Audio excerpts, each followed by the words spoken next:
that's my life's work. If you look inside my brain, it's filled with software and, you know, the magic of software and a belief in software. And, you know, that's not going to change. I grew up fairly middle class, lower middle class, and I never really cared much about money. And I sort of look at us as two of the luckiest guys on the planet because we found what we loved to do, and we were at the right place at the right time. It's hard to be happier than that. I think the world's a better place because Bill realized that his goal isn't to be the richest guy in the cemetery. The way he does things, it's just different. And, you know, I think it's magical.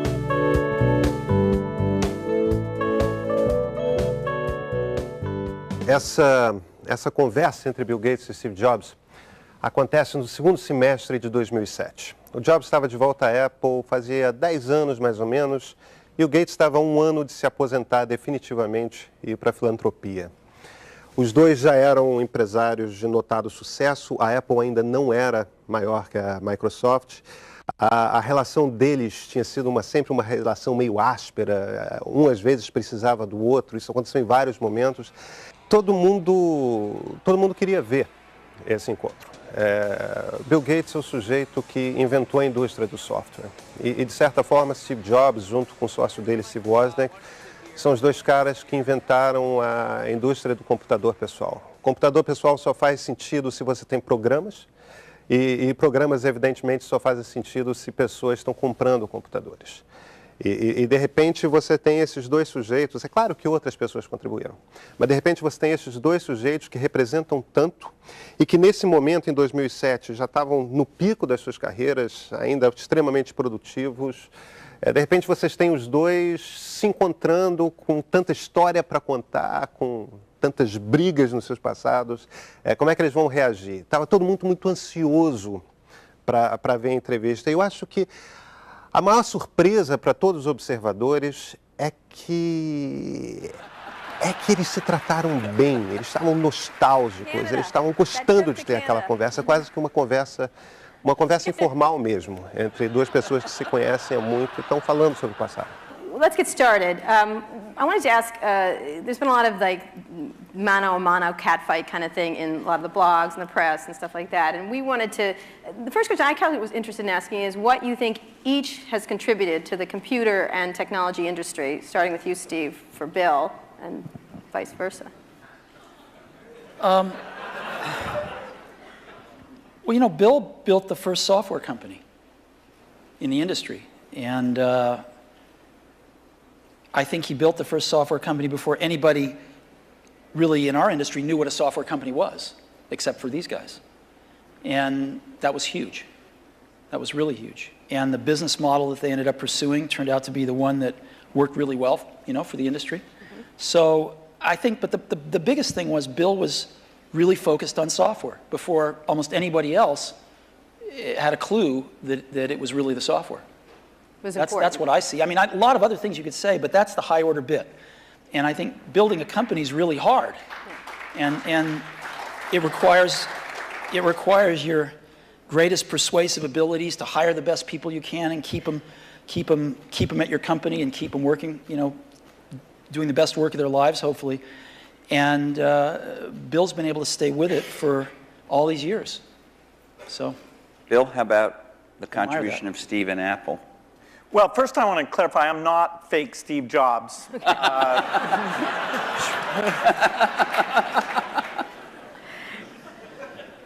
What Steve's done is quite phenomenal. You know, if you look back to 1977, that Apple II computer, the idea that it would be a mass market machine, you know, the bet that was made there by Apple uniquely, there were other people with products, but the idea that this could be an incredible, empowering phenomena, Apple pursued that dream. You know, then one of the most fun things we did was the Macintosh, and that was so risky. You know, people may not remember that Apple really bet the company. Lisa hadn't done that well, and you know, some people were saying, okay, that general approach wasn't good. But the team that Steve built, even within the company, to pursue that even some days it felt a little ahead of its time. Steve gave a speech once, which is one of my favorites, where he talked about, in a certain sense, we build the products that we want to use ourselves. And so he's really pursued that with incredible taste and elegance that has had a huge impact on the industry.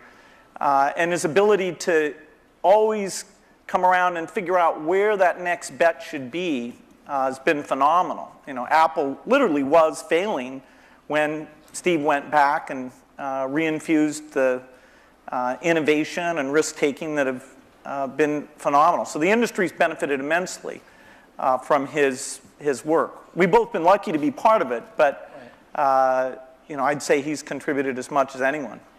We've also both been incredibly lucky to have had great partners that we started the companies with, and we've attracted great people. I mean, so everything that's been done at Microsoft and at Apple has been done by just remarkable people, none of which are sitting up here, today. I know that you started Microsoft prior to 1977. I think Apple started the year before in 76. Microsoft in 74 was when we started writing the 75. basic. And then, then we did shipped the basic in 75. Okay. Most people, some people here, but I don't think most people know that there was actually some Microsoft software in that Apple II computer. Do you want to talk about what happened there, or how that occurred? Yeah, there'd been the Altair and a few other companies, actually about 24, that had done various machines. But the 77 group included the PET, TRS-80, Commodore. and Commodore PET, TRS-80, and the Apple II. The original Apple II Basic, the integer Basic, we had nothing to do with. But then there was a floating point one where, and I mostly worked with Woz on that. Let me tell this story. So Woz, my partner, we started out with this guy named Steve Wozniak, brilliant, brilliant guy. He writes this basic that is like the best basic on the planet. It does stuff that no other basic's ever done. You don't have to run it to find your error messages. It finds them when you type it in and stuff. It's perfect in every way, except for one thing, which is it's just fixed point, right? It's not floating point. And so we're getting a lot of input that people want this basic to be floating point. And like we're begging Woz, please, please make this floating point. Who's we? How many people are in Apple? Well, me. Yeah. We're begging Woz to make this floating point. And he just never does it, and he wrote it by hand on paper. I mean, he didn't have an assembler or anything to write it with. It was all just written on paper, and he'd type it in. He just never got around to making a floating point. Why? Well, this is one of the mysteries of life. I don't know, but he never did. Se você perguntasse a alguém na indústria da computação no início dos anos 70 se alguém teria um computador em casa, iam, na maioria dos casos, receber você como alguém falando de ficção científica. Então tem esse grupo no norte da Califórnia, no Vale do Silício, que começa a trocar receitas de como montar um computador. E o Woz e o Jobs, que fundam a Apple, estão entre essas primeiras pessoas. E eles são os primeiros, a Apple é a primeira a fazer um computador que não era apenas um projeto de como você comprar peças e montar um computador em casa. O Apple II, que é de 77, 78, é um computador que vem numa caixa de plástico, tem monitor, tem teclado, e ele roda alguma coisa. De repente, um computador é um produto de consumo. Ao mesmo tempo, em Seattle, no estado de Washington, um pouquinho só ao norte, o Bill Gates, junto com Paul Allen, seu sócio na fundação da Microsoft, começa a desenvolver programas que rodam nesses vários computadores que estão nascendo na Califórnia. E os primeiros programas são, na verdade, linguagens de programação. O BASIC, básico mesmo em português, é essa linguagem mais simples. Na verdade, esses primeiros computadores pessoais não passam mais do que calculadoras programáveis. Você tinha que fazer o programa.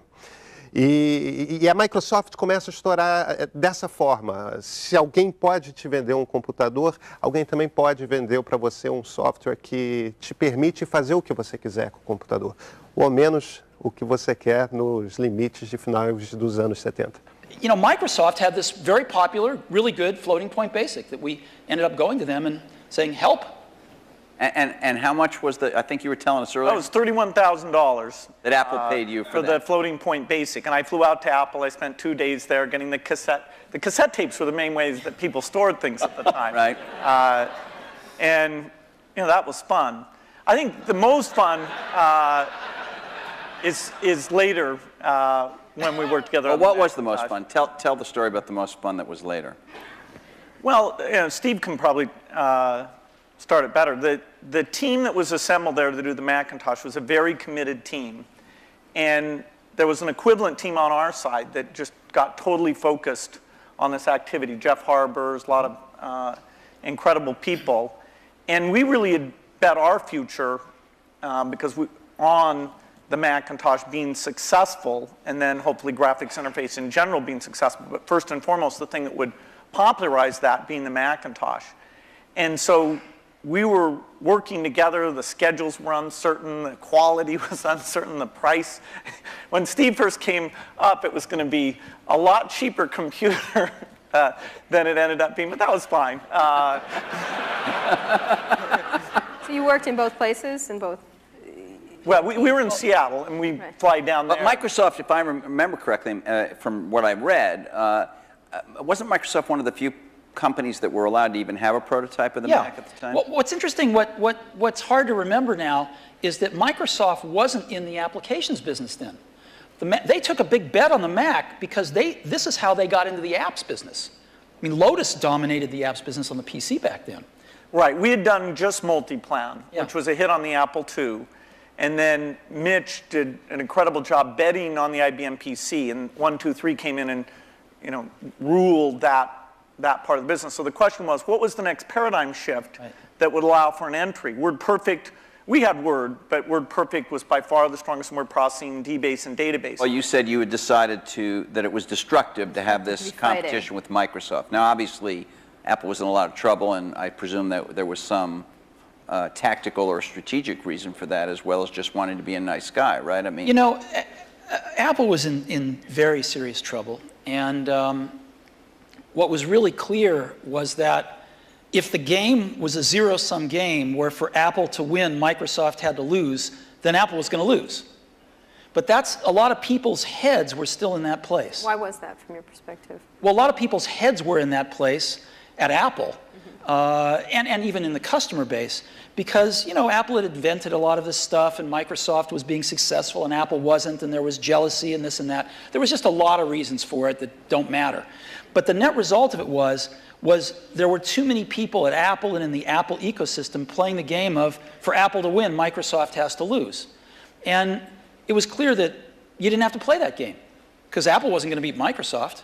Apple didn't have to beat Microsoft. Apple had to remember who Apple was, because it had forgotten who Apple was. And so to me, it was pretty essential to break that paradigm. And it was also important that Microsoft was the biggest software developer outside of Apple developing for the Mac. And so it was just crazy what was happening at that time. And Apple was very weak.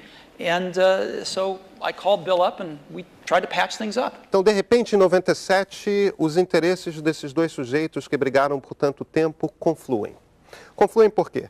Primeiro, Bill Gates precisa provar para o governo americano que ele não é um monopólio. Ou seja, que existe um concorrente no mercado. E existe. O Macintosh da Apple. Então, Bill Gates precisa que a Apple não quebre. Por outro lado, a Apple está quebrando. O CEO da Apple, o presidente da Apple, acaba de ser demitido, Jobs está no lugar dele e ele precisa dar algum tipo de sinal para o mercado de que a Apple consegue sobreviver.